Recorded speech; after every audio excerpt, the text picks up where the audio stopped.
2024 മലയാള സിനിമയ്ക്ക് അടിപൊളി വർഷമായിരുന്നു.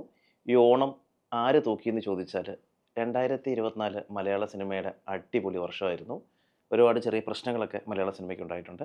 പക്ഷെ ഓണത്തിന് 5 സിനിമകളാണ് മലയാള സിനിമയിൽ റിലീസായത്. എല്ലാം ഒന്നിനൊന്ന് മെച്ചമാണ്.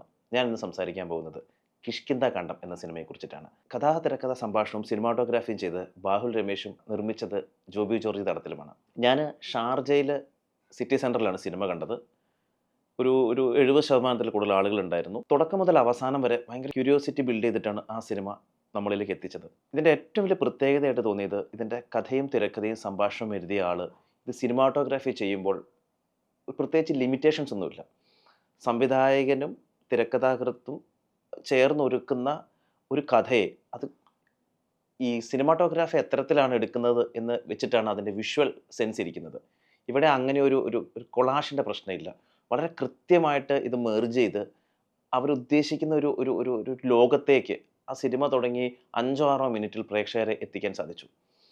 ഇതിൻ്റെ ടെക്നിക്കൽ ഭാഗങ്ങളൊക്കെ ഓൾറെഡി ചർച്ച ചെയ്ത് കഴിഞ്ഞാണ് മറ്റു പലരും. എന്നാലും എഡിറ്റിംഗ് ആയിക്കോട്ടെ, സിനിമാറ്റോഗ്രാഫി, മ്യൂസിക് എല്ലാം തന്നെ ഒന്നിനൊന്ന് മികച്ചതാണ്. ഇനി നമുക്ക് അഭിനയത്തിലേക്ക് കിടക്കാം. അഭിനയത്തിലേക്ക് കടന്നു കഴിഞ്ഞാൽ പലപ്പോഴും നമ്മൾ കേട്ടിട്ടുള്ളൊരു കുറ്റമാണ് ആസിഫ് അലി എന്ന നടന് ഒറ്റയ്ക്കൊരു സിനിമ കൊണ്ടുപോകാൻ സാധിക്കില്ല എന്നുള്ളത്. പക്ഷെ 2023, 24 വർഷങ്ങളെടുത്താൽ ആസിഫ് അലി ഒറ്റയ്ക്ക് തോളിലേറ്റി മലയാള സിനിമയിലേക്ക് കൊണ്ടുവന്ന ഒരു പിടി നല്ല ചിത്രങ്ങളാണ്. ഈ വർഷം തന്നെ ആസിഫ് അലിയുടെ ഇറങ്ങിയ എല്ലാ ചിത്രങ്ങളും വിജയമാണ്. ഈ ചിത്രത്തിൽ ഒരു ഒരു ഭയങ്കര പക്വത വന്ന ഒരു നടൻ, പക്വത വന്ന് ഇരുത്തം വന്ന നടൻ്റെ പെർഫോമൻസാണ് ഈ സിനിമയിൽ നമ്മൾ കണ്ടത്. തുടക്കം മുതൽ അദ്ദേഹത്തിൻ്റെ ക്യാരക്ടർ എന്ന് പറഞ്ഞാൽ അധികം സംസാരിക്കില്ല. എപ്പോഴും മുഖത്തൊരു ഇമോഷൻ കാണും. ഒരു സങ്കടം ആ മുഖത്ത് എപ്പോഴും നിഴലിച്ച് നിൽക്കുന്നുണ്ട്. തുടങ്ങിയത് മുതൽ അവസാനം വരെ അദ്ദേഹം ആ ക്യാരക്ടറിനെ അങ്ങനെ തന്നെ പിടിച്ച് കൊണ്ടുപോയി. അതിന് അദ്ദേഹത്തിന് കൈയ്യടി അർഹിക്കുന്നു. അതോടൊപ്പം തന്നെ ആ സിനിമയുടെ അണിയർ പ്രവർത്തകർക്കും. അപർണ ബാലമുരളി ആയിക്കോട്ടെ, വിജയരാഘവൻ സാർ ആയിക്കോട്ടെ, അശോകൻ ചേട്ടൻ ആയിക്കോട്ടെ, ജഗതി ചേട്ടൻ ആയിക്കോട്ടെ, സിനിമയിൽ വന്ന എല്ലാവരും തന്നെ അവരുടെ അവരുടെ ക്യാരക്ടറിനെ കൃത്യമായി പ്ലേസ് ചെയ്തിട്ടുണ്ട്. എല്ലാവരും നമ്മുടെ മനസ്സിലേക്ക് കയറി വരികയും ചെയ്യും. ഒരു കുടുംബത്തിൻ്റെ ഉള്ളിൽ നടക്കുന്ന വിഷയം ഒരു ഒരു ഒരു ഒബ്ജക്റ്റിനെ ബേസ് ചെയ്താണ് ആ വിഷയം പോകുന്നത്. എനിക്ക് ചിത്രം കണ്ടപ്പോൾ ഗോൺസാൽവസ് ഇനാരിറ്റയുടെ ബാബേൽ എന്ന ചിത്രം എനിക്ക് ഓർമ്മ വന്നു. അദ്ദേഹം ബാബേൽ ചെയ്തിട്ടുണ്ട്. 21 ഗ്രാംസ്, അമറോസ് പൊറോസ് തുടങ്ങിയ ചിത്രങ്ങൾ ചെയ്ത സംവിധായകനാണ്. അദ്ദേഹത്തിൻ്റെ ബാബേലിൻ്റെ തുടക്കവും ഒരു ഒരു ഒരു ഒബ്ജക്റ്റിനെ പിടിച്ച് അത് വന്ന ട്രാക്കിങ്ങിനെ അന്വേഷിച്ച് പോകുന്നതാണ്. ഇവിടെ അത്തരത്തിലല്ലെങ്കിൽ പോലും ആ ഒരു എലമെൻ്റ് എനിക്ക് തോന്നി എന്ന് മാത്രമാണ് ഞാനിവിടെ ഉദ്ദേശിച്ചത്.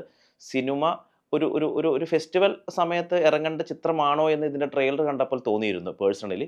പക്ഷേ ചിത്രം ഇറങ്ങിയപ്പോൾ വലിയ ഡാൻസോ പാട്ടോ ബഹളങ്ങളോ ഒന്നുമില്ലാതെ തന്നെ പ്രേക്ഷകരെ പിടിച്ചിരുത്തി അവരെ ഒന്ന് ഇമോഷണലാക്കാൻ, നമുക്കൊരു ക്യൂരിയോസിറ്റി ഉണ്ടാക്കാനൊക്കെ ആ ചിത്രത്തിന് സാധിച്ചു.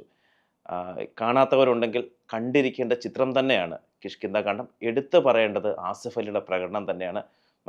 മച്ചാൻ മലയാള സിനിമയുടെ ഇരുത്തം വന്ന ഒരു നടനായി മാറിക്കഴിഞ്ഞു. മച്ചാൻ്റെ സിനിമകൾ ഇനിയും ഞങ്ങൾ പ്രതീക്ഷിക്കുന്നു. തമാശകൾ പല സ്ഥലങ്ങളിലും കുത്തിക്കയറ്റുന്ന പ്രവണത മലയാള സിനിമയ്ക്കല്ല, എല്ലാ സിനിമകളിലും ഉണ്ട്. ഇവിടെ ഈ കിഷ്കിന്ധാ കാണ്ഡത്തിൽ അങ്ങനെ ഒരു സാധനമേ ഉദിക്കുന്നില്ല. വിജയരാഘവൻ എന്ന നടൻ്റെ ആ കഥാപാത്രത്തിൻ്റെ ചില നിഷേധാത്മക നിലപാടുകളുണ്ട്. അത് നമ്മളെ ചിരിപ്പിക്കാറുണ്ട് ചില സാഹചര്യങ്ങളിൽ. അതോടൊപ്പം തന്നെ അതിൽ ആ കുട്ടിയായിട്ട് അഭിനയിച്ച ആ ചെറിയ മകൻ, അവൻ്റെ ചെറിയ പ്രകടനം മികച്ചു നിന്നിരുന്നു. നമ്മളൊക്കെ ഒരു ഒരു സാമൂഹ്യപരമായി ഇടപെടുമ്പോഴും നമ്മുടെയൊക്കെ വീട്ടിൻ്റെ അകത്ത് കുറേ രഹസ്യങ്ങൾ നിലനിൽക്കുന്നുണ്ട്. നമ്മൾ പരസ്പരം പങ്കുവയ്ക്കുന്ന കുറേ രഹസ്യങ്ങളുണ്ട്. ചിലത് നമ്മൾ ആരോടും ഷെയർ ചെയ്യാത്ത കുറേ രഹസ്യങ്ങളുണ്ട്. പുറത്ത് കാണുന്നതൊന്നും അല്ല യഥാർത്ഥത്തിൽ നമ്മളെന്നത് നമുക്ക് മനസ്സിലാക്കി തരുന്നൊരു ചിത്രം കൂടിയാണ് കിഷ്കിന്ധാ കാണ്ഡം.